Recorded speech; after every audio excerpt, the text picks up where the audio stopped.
João Batista era mais velho que Jesus.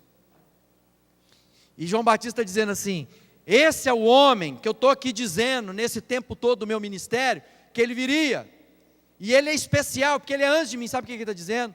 Porque ele é o Cordeiro de Deus, preparado antes da fundação do mundo. Ele está dizendo, ele já existia antes de qualquer coisa existir. Ele está dizendo, esse é o que vem da parte de Deus. Esse Jesus não é alguém que descobriu um plano e um propósito no caminho da vida. É aquele que veio para um propósito designado pelo Pai das luzes, o Senhor Jesus. Vinde a mim, depois de mim. Eu mesmo não o conhecia, mas por isso que eu vim batizando com água.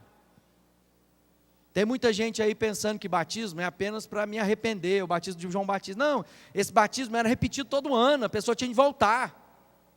Era um banho de descarrego, a pessoa fazia as coisas durante o ano, tinha de voltar, porque não havia perdão de pecados no sentido da mudança da natureza. Então João deu o seguinte testemunho, olha só o que João fala a respeito de Jesus. Eu vi o Espírito descer do céu como pomba e permanecer sobre ele. Eu não teria reconhecido se aquele que me enviou para batizar com água não me tivesse dito. Quem que enviou João Batista? Deus. Para fazer o quê? Batizar com água. Aquele que em você ver o Espírito descer e permanecer, esse é o que batiza com o Espírito Santo. Então sabe quem é Jesus, amado? O que batiza com o Espírito Santo. Sabe quem é o Espírito Santo? Que nos convence do pecado, da justiça e do juízo. É o selo da parte de Deus que nos conduzirá ao destino que Deus tem para nós. Assim como nós vamos lá e colocamos um selo na carta, que garante que ela foi paga, que há o preço daquele custo de levar aquela carta ao destino que a gente põe lá no endereço, o Espírito Santo funciona da mesma forma. É a garantia de Deus na minha vida, que vai fazer com que eu chegue ao destino que Deus tem para mim. Sem o Espírito Santo, nós não vamos chegar aonde Deus quer que cheguemos. Por quê? Porque Ele é o penhor, Ele é a garantia. Quem é que derrama sobre nós o Espírito Santo? Jesus, que batiza com o Espírito Santo. Você tem o Espírito Santo da promessa, mano? Você tem experimentado o que Deus tem para você? Jesus tinha uma missão, que a gente viu lá.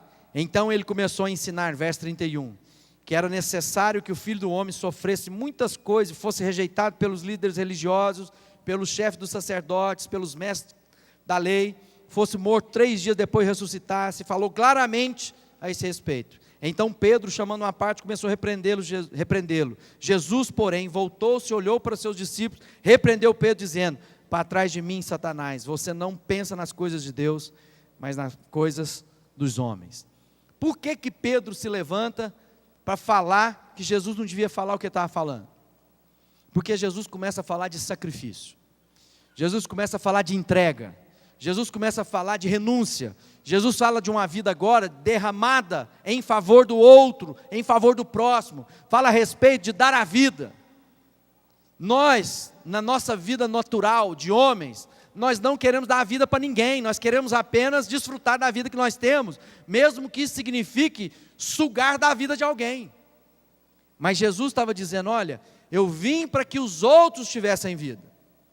Então viver Cristo na nossa vida, amado, não é apenas me apainelar a minha casa, encher a minha casa de bens, os meus lábios de louvores a respeito de mim mesmo. Viver Cristo na minha vida, conhecer quem é Jesus, é entender um propósito de dar a vida para o meu próximo. A plenitude de Deus é viver para as boas obras que Ele preparou para nós antes da fundação do mundo. Foi para isso que Deus nos criou, diz lá no Evangelho. Mas Pedro diz, olha Jesus, não fica falando essas coisas não, senão o povo desanima.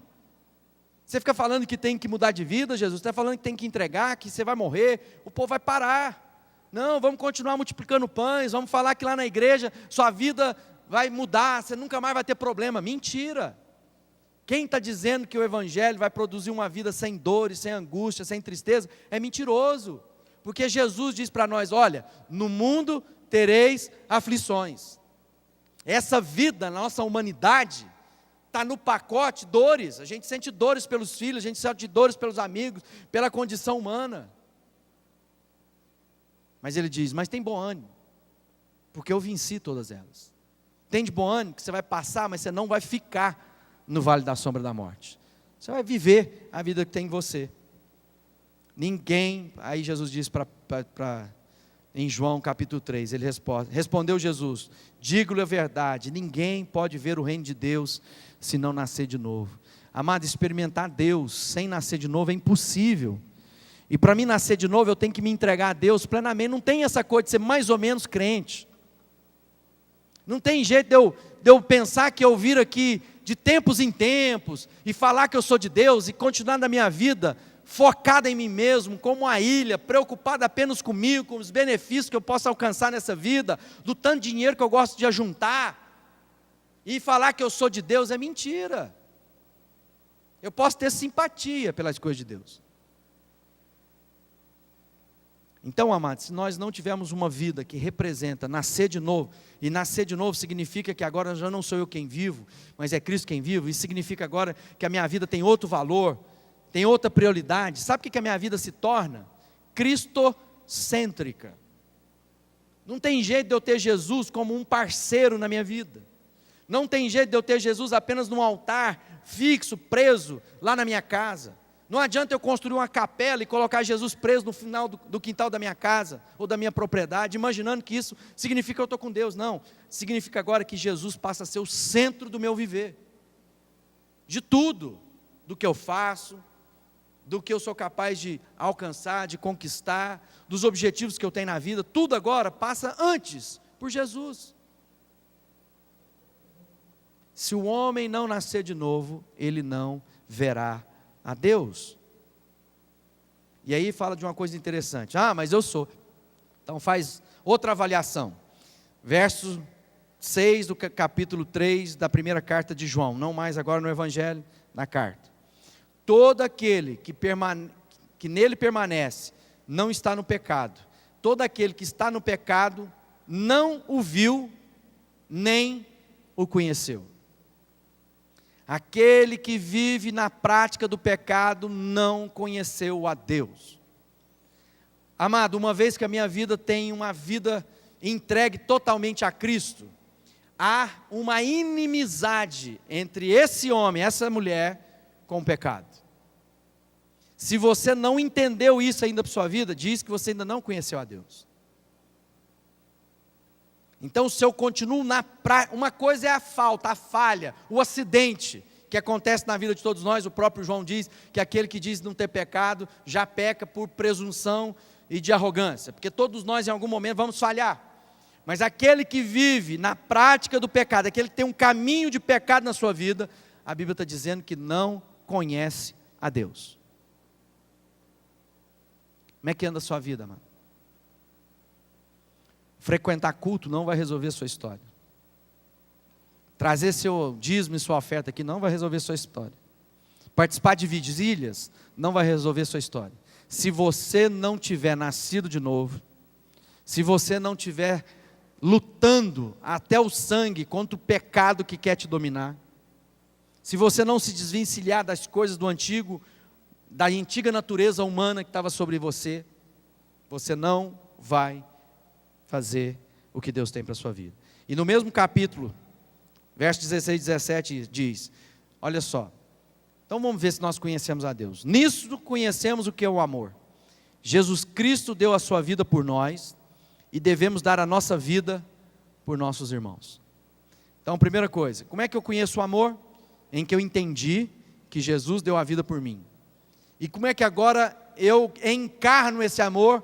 Agora eu dou a vida pelo meu próximo. Você tem feito esforço pelas pessoas, ou você não tem tido tempo pelas pessoas porque você se ocupa demais consigo mesmo? É muito eu nas suas orações. É muito foco na sua própria caminhada e na sua própria jornada.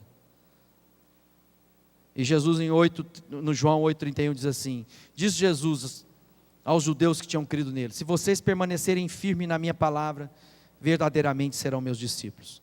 Em João 15,8 diz, Meu Pai é glorificado pelo fato de vocês darem muito fruto, e assim serão meus discípulos. Quem são os discípulos de Jesus, amado? Os que nasceram de novo, os que entenderam o perdão de Deus, que perdoa o seu próximo, aquele que tem dado a vida pelo seu irmão, aquele que tem vivido Cristo como centro da sua existência e da sua história, e tem glorificado a Deus dando fruto genuíno e verdadeiro. A pergunta que fica para nós essa noite é: quem é Jesus para nós? No meio de tantos testemunhos, de tantas abordagens, de tantas propostas para tentar servir a Deus, quem é Jesus na sua vida? É um momento de reflexão para nós, porque esse mês nós estamos comemorando o nascimento de Jesus. Nós vamos comemorar apenas o nascimento daquela figura histórica que 2011 anos atrás nasceu?